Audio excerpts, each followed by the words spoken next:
I'm getting a code 2502A on a 22 kW Generac Guardian. Check battery seems okay. When did you last clean or perform maintenance on your Generac tool or machine? How old is it? 4 years old, last service October 2019. How long has this been going on with your Generac? What have you tried so far?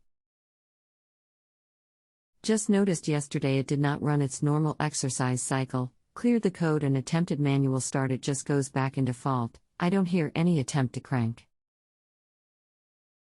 Anything else we should know to help you best? No, I can give you the model hash if you need it. Hello, my name is. I would like to assist you with this. I am so sorry that no one has tried to help you yet. I don't know what is going on. I just returned from a vacation, and it appears that no one has been answering any generator questions, so I will do my best.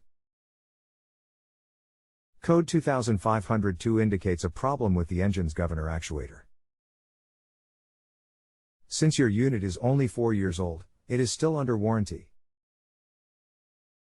If you attempt to work on this yourself, you will void the warranty, so your best course of action would be to contact an authorized Generac repair facility to have this fixed under warranty. If you have a home improvement or appliance question and want to chat with an expert now, visit JustAnswer.com/YTHI.